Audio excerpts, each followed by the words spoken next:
우리를 부욕해 하신 나의 주 감사.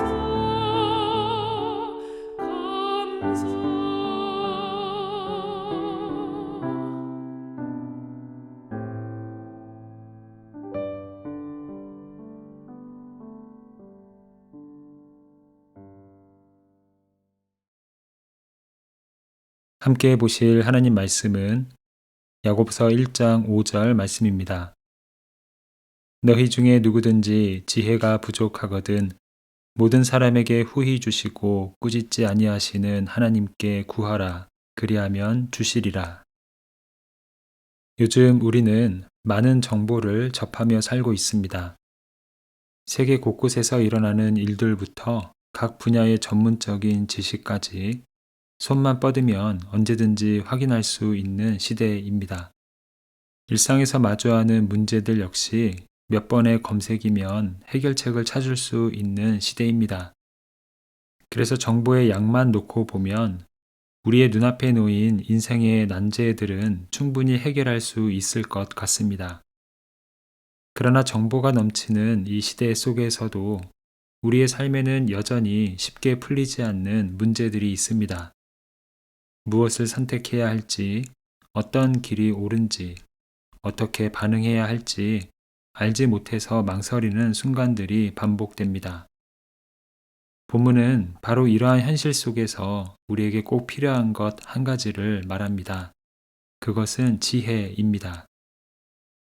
지식이 정보라면 지혜는 그 정보를 사용할 수 있는 능력입니다. 대부분의 지식은 우리의 개별 상황을 충분히 고려하지 못한 일반적인 정보이지만 지혜는 그 정보가 지금 이 자리에서 나에게 어떻게 적용되어야 하는지를 분별하게 합니다. 이러한 지혜에 대해 말씀하는 본문은 먼저 하나님이 지혜가 부족한 것을 꾸짖지 않으신다고 말하고 있습니다.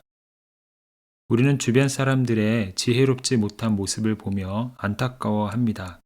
때로는 한심하게 여길 때도 있습니다. 그리고 이러한 기준들을 우리 스스로에게도 적용합니다.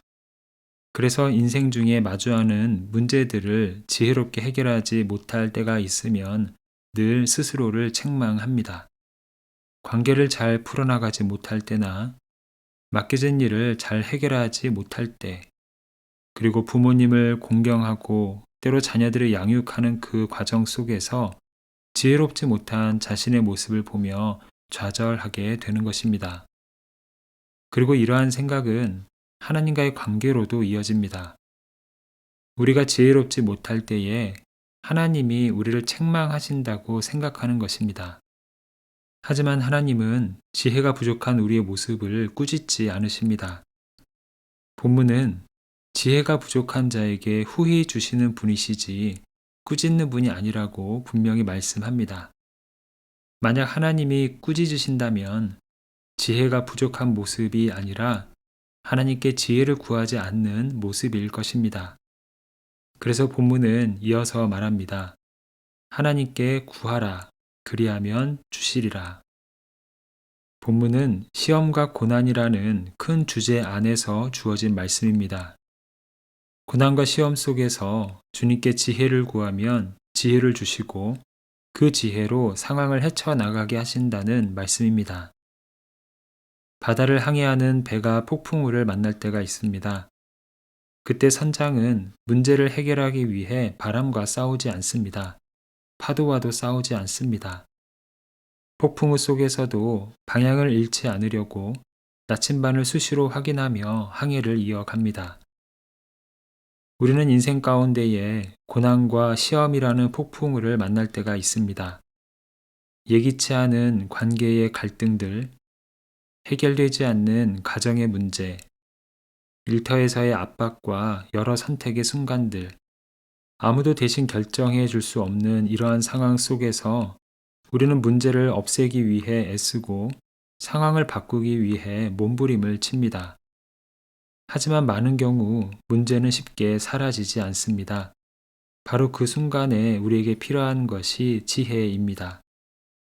지혜는 말해야 할 때와 침묵해야 할 때를 분별하게 하고 버텨야 할 때와 내려놓아야 할 때를 알게 합니다. 지혜는 아이디어를 주고 떠올려야 할 사람을 생각나게 하며 해야 할 말을 기억나게 합니다. 이것이 지혜를 가진 사람에게 나타나는 모습들입니다. 그리고 하나님은 그 지혜를 구하는 자에게 주시겠다고 약속하십니다. 구약시대 느헤미야는 지혜를 주시는 하나님의 은혜를 경험했습니다. 그는 동족들이 고통받는다는 소식을 듣고는 슬픔으로 가득했습니다. 이 모습을 아닥사스다 왕이 보았습니다. 평소와 달리 근심이 가득한 느헤미야를 보고는 왕은 왜 그렇게 근심 많은 얼굴인지를 묻습니다. 느헤미야는 어떤 말을 어떻게 해야 할지 몰랐습니다. 신하로서 왕과 대화를 하는 것 자체가 어려운 일이었습니다. 그때 느헤미야의 모습을 성경은 이렇게 기록합니다. 이에 내가 곧 하늘의 하나님께 묵도하고. 느헤미야는 순간적으로 하나님께 기도를 한 것입니다. 그리고 그 후에 감정에 휘둘리지 않고 두려움에 눌리지도 않으며 왕에게 해야 할 말을 지혜롭게 요청하는 모습을 보게 됩니다. 그리고 그 일을 계기로 이스라엘의 회복의 길이 열리게 됩니다. 하나님께서 기도하는 느헤미야에게 지혜를 주신 것입니다. 우리가 고민만 하는 시간은 늘 제자리에 있지만 기도하며 고민하는 시간은 문제를 해결해 가는 과정입니다. 급한 행동은 후회를 남기지만 기도 후에 이루어지는 행동은 문제를 풀어갑니다. 문제 앞에서 혼자 고민하지 마십시오. 지혜가 부족할 때 하나님께 구하십시오. 문제 앞에서 하늘을 먼저 바라보는 인생 위에 지혜를 주시며 그 걸음을 인도해 가시는 은혜가 우리와 함께할 것입니다. 함께 기도하겠습니다. 지혜의 근본이신 주님, 정보가 넘치고 선택이 많아 보이는 시대를 살아가지만 무엇이 옳은지 알지 못해 흔들리는 우리의 연약함을 주님 앞에 올려드립니다. 지혜가 부족한 자를 꾸짖지 아니하시고 구하면 후히 주시는 주님을 향한 믿음으로 나아갑니다. 이 시간 우리의 관계와 가정, 그리고 일상 속에 찾아오는 고민 앞에서 하늘을 바라보며 나아가오니 주님의 지혜로 우리의 인생을 인도하여 주시옵소서. 이 시간 어린이들과 청소년, 청년들을 위해 기도합니다.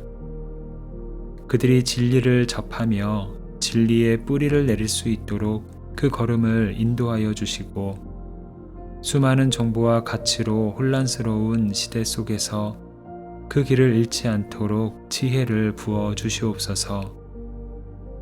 그들을 양육하는 가정과 학교, 교회 위에도 은혜를 더하셔서 신앙의 계승으로 이 땅에 하나님 나라가 이루어지게 하여 주시옵소서. 예수 그리스도의 이름으로 기도합니다. 아멘. 이제 주님 주신 마음의 소원과 간절한 기도 제목으로 기도하기를 원합니다. 또한 주신 말씀을 붙잡고 우리에게 후히 부어주실 주님의 지혜를 사모하며 기도하기를 원합니다. 특별히 오늘은 이 땅의 미래를 이끌어갈 다음 세대를 향한 주님의 은총을 구하며 기도하는 시간입니다. 이제 다 함께 이러한 기도 제목으로 기도의 자리로 나아갑니다.